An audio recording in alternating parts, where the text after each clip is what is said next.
Your stomach sits right here in the center of your universe. No wonder everything you do affects it. You can have flat stomach, but you may need to rewire your daily routine. I'll explain, and I will show you at the end of this video my 7-minute nighttime workout for low abs, core, upper body, hip release, and face flush. Just so you know, you do not have to exercise your stomach to make it flat. Your stomach is naturally flat, more or less. What you need is to undo all the unhealthy habits that brought it to the point where it is today. The exercises I will show you are a support system, not a primary tool. So what do we do? The first reason you may not be happy with your stomach is belly fat. It looks more like flab than bloat. And you can usually pretty well hide it under your clothes. Your belly fat comes from your diet. There are no substitutions. If you think you can eat a cookie and then run on the treadmill to make up for it, it's a trap. If you have belly fat and you don't want it, cut out all junk. The second reason your stomach may hang out is pelvic tilt. Happens when we sit in the chair all day. Also, a pregnancy makes it worse. And any kind of regular activity that takes the body out of alignment. To correct a pelvic tilt, we first need to check for any and all misalignments throughout the body. One crooked joint throws the whole system off. The usual suspects are hips, which can twist, turn, and tilt in any number of ways and get stuck in that position. The same goes for our shoulders, spine, neck, head, knees, ankles, feet. But when we try to fix or strengthen any body part in isolation, we usually end up perpetuating the dysfunction. The best strategy is to unwind the whole structure. Find your balance first, then strengthen. The third reason your stomach may bulge out is poor digestion. Gas, bloating, congestion, inflammation is what gives it volume. From what I've seen, the poor digestion frequently comes from stress. When I eat, not just to satisfy my hunger, but also to quell anxiety, settle my nerves, release pressure, and just numb from the stress of the day, that's when I binge. Binge eating also goes along almost always with other numbing activities like binge watching and mindless scrolling. The alternative is to look at nothing but your food when you eat. Imagine that. Also, to eat at regular times and plan and prep your meals. Now, obviously, these 3 keys to a flat stomach: diet, posture, and digestion, are highly personal to each individual and take multiple rounds of trial and error to get right. We also need to revisit them from time to time as our lives change and evolve. I want to give you a couple of thoughts that have worked for me. The best diet advice I've ever received was to eat food. Eat food fit for human consumption. What's that? Well, that's the kind of food that goes bad fast. If you can eat it right out of a bag or a box or a can that sits on the shelf for a month, that's not it. Cook fresh. That way you will know the ingredients and eat it within 3 days. Also, try to bring your own lunch whenever you can. All the help I've ever gotten for my posture was professional. That's because it takes a trained eye to spot asymmetry in the body. What feels normal and looks beautiful to me can be a problem. And no one believes in self-help more than I do, but I had to work with people one-on-one first to understand my body, not in generalities, but in specifics, so that I could later work on myself.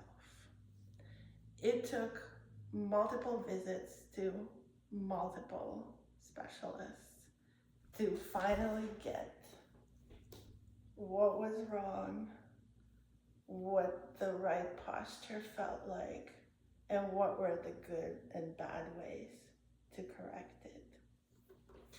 There are many different types of body work.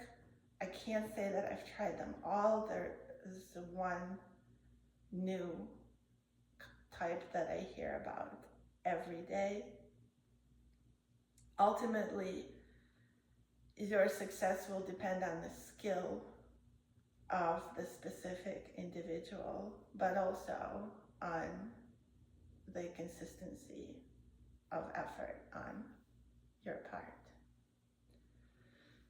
Now, talking about eating your stress, if you can handle your stress in small doses throughout the day, if you can catch yourself in the moment and do whatever it is that works, a deep breath, a change of scenery,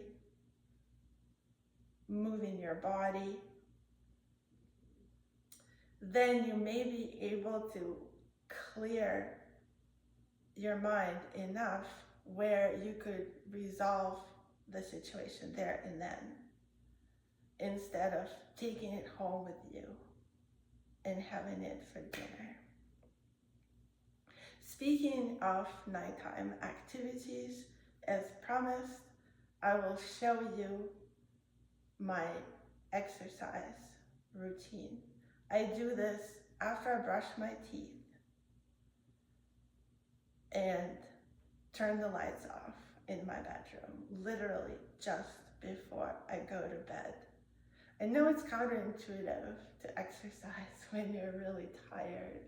However, you may be tired and yet not ready for sleep. the exercises I do fix that. Also, if you try it one time and it works, it will be easier for you to get used to it. And after a few times, it will be no big deal. Like it isn't for me anymore. Only takes 7 minutes. And I will go through the whole routine with you right now so you can follow along and see if you like it. It might take a few minutes longer with explanations. Right, here we go. The first thing I do is a primal squat. It's kind of a wide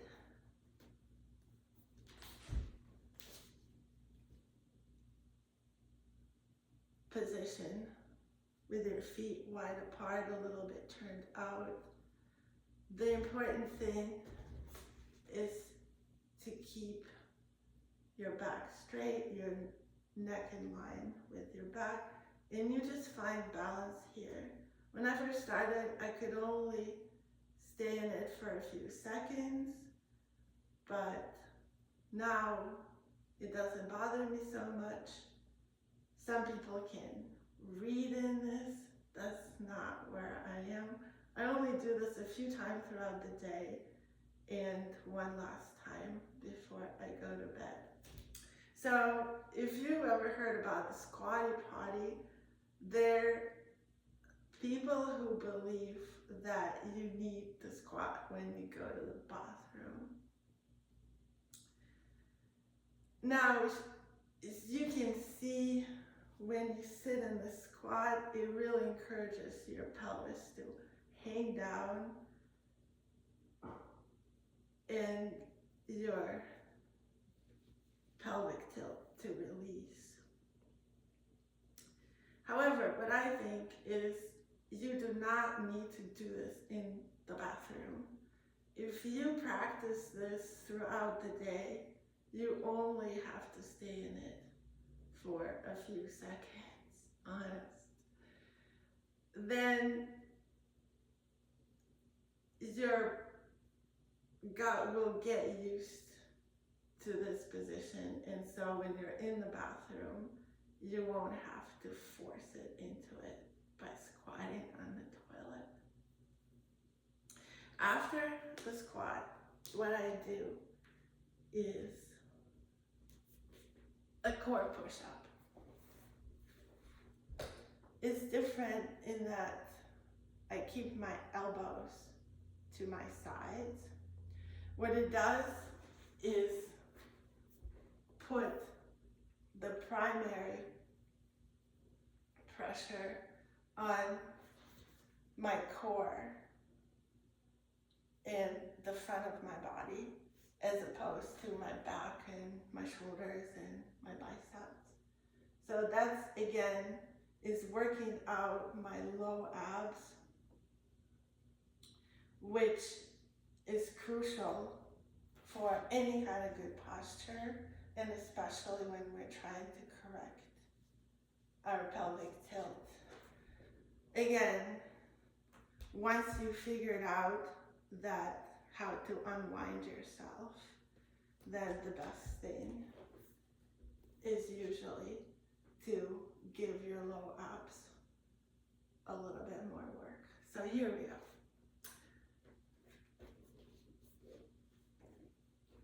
Straight line, hips are not up or hanging down, neck in line with the spine, and we keep our elbows to our sides throughout.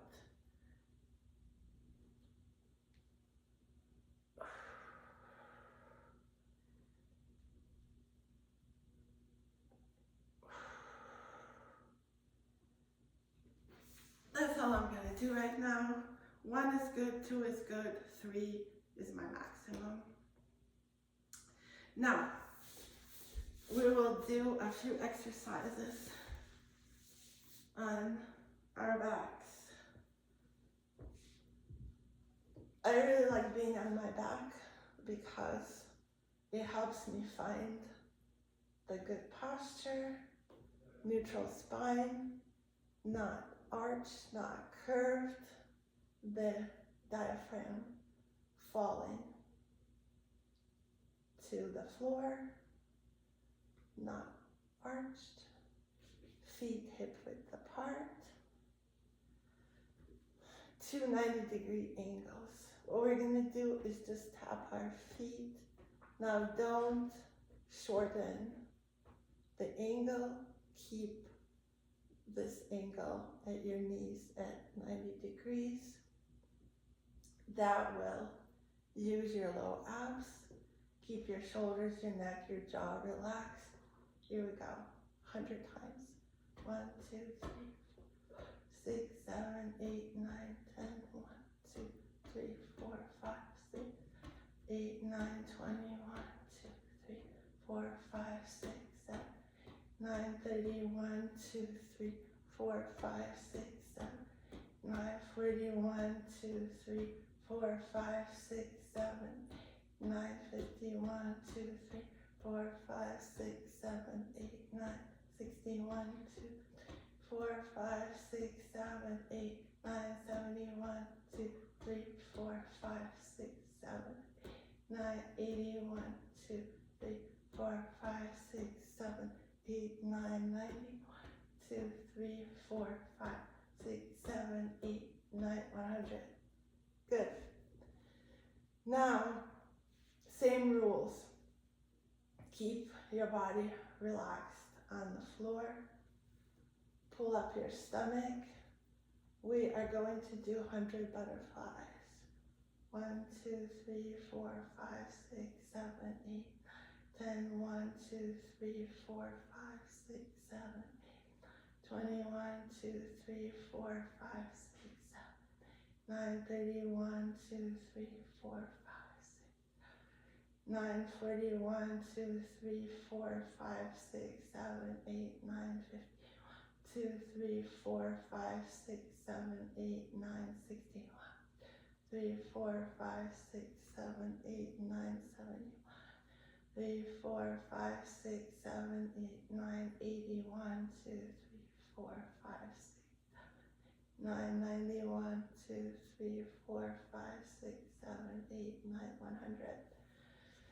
Okay, this is a little bit of hip activation and lubrication. Now we will do a reverse crunch.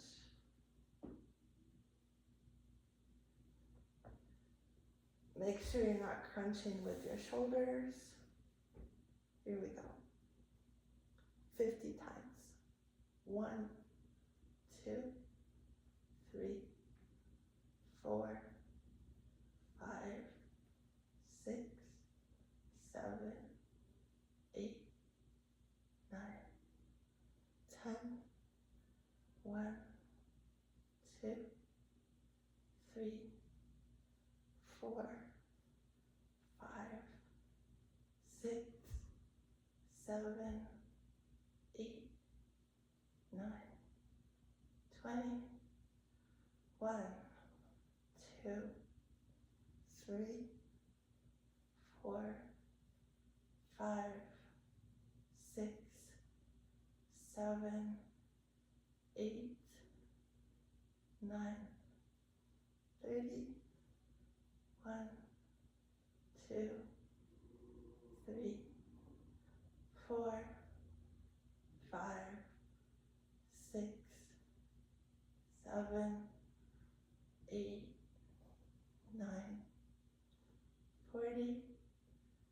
1, 2, 3, 4, 5, 6, 7, 8, 9, 50. One last exercise. We put our feet together. Keep your torso flat on the floor, and we're just going to swivel. Maybe put the feet slightly apart. your knees from side to side 50 times. 1, 2, 3, 4, 5, 6, 7, 8, 9, 10. Pull up your stomach. 1, 2, 3, 4, 5, 6, 7, 8, 9, 20. 1, 2, 3, 4, 5, 6, 7, 8, 9, 30. Keep your back on the floor. 1, 2, 3, 4, 5, 6, 7, 8, 9, 40. 1, 2, 3, 4, 5, 6, 7, 8, 9, 50. This will help to whittle your waist down a little bit, and again, helping to warm up and release the hips from all the sitting and stressing that they've done throughout the day. One last thing we're going to do is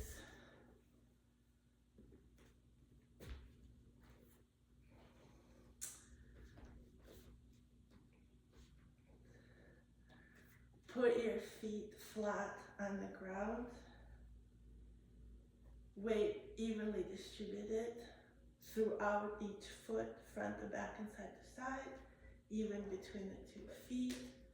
Bend your knees so your back is more or less parallel to the floor.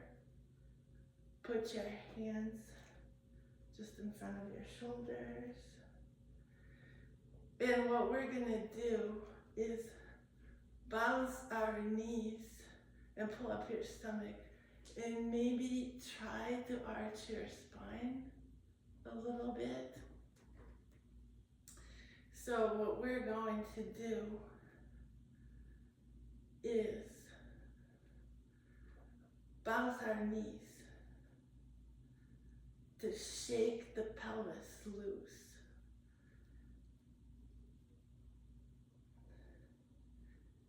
You'll feel it's working when you feel the flesh jiggling against the bone.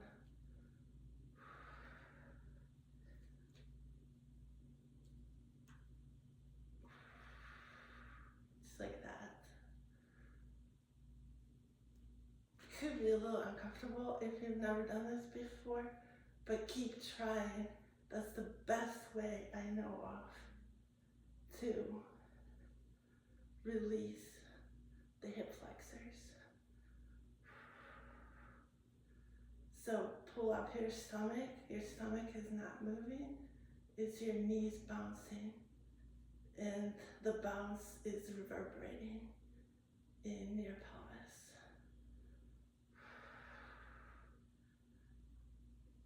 Really push into the floor.